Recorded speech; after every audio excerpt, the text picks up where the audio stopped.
Wow naman! Sana all. Sir, pwede bang doon ang isa sa likod? Nagtsatsaga kayo dyan magkakandong eh. Gusto mo pa kami paghiwalayin? Mamimiss namin ang isa't isa. Dito lang sa upuan sa likod, sir. Lapit-lapit lang eh. Sa'yo malapit. Pero para sa amin, malayo na yun.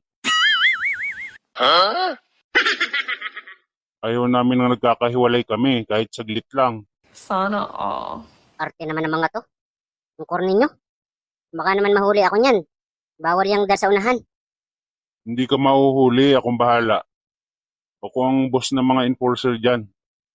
Kaya pala malakas ang loob eh.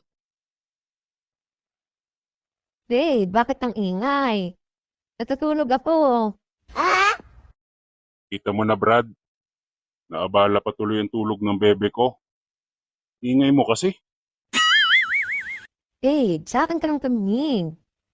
Tulog ka na lang ulit, bebe kong mahal. Walang yatong mga to ah. Hindi na naawa dun sa mga single na nanonood. Dave, hindi na ako makatulog. Pikit ka lang, bebe ko. Makakatulog ka rin. Ayoko na matulog. May maingay kasi dyan. Gusto po, away tayo. Baliw ka talaga, babe. Kung ano-ano naiisip ng bebe ko, Antok lang yan. Akala mo, papatulan kita, Love na love kaya kita. Mwah. Eh di wow.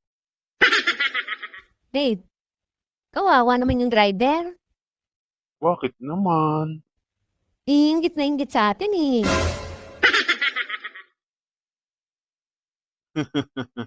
Buti nga sa kanya. Dave, away tayo. Agad na natin ginag-aaway eh. Walang kwenta ang relasyon pag walang away. Grabe ba? Ang tahimik ng buhay natin paguguluhin mo. Sige na, patulan mo na ako. No. Tumahimik ka. Hindi nga kita papatulan. Wow naman! Sige ka. Pag hindi mo ako pinatulan, yan driver ang aawayin ko. Wag. Baka ibang ganon driver yung sasakyan. Ubus tayo dito. Eh, ayaw mo eh. Sige na. Ayoko. Ayoko. Ayoko. Ayoko. Period. Yan nun, ha? Dave, ang kapal ng libag mo. Baho ng kilikili mo. Malaki naman itlog mo. Maitim naman singit mo.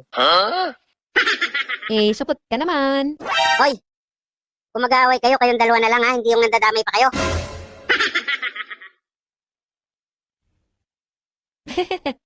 Putsolo din pala si Guyang driver. Bahala kayo. Damay-damay na to.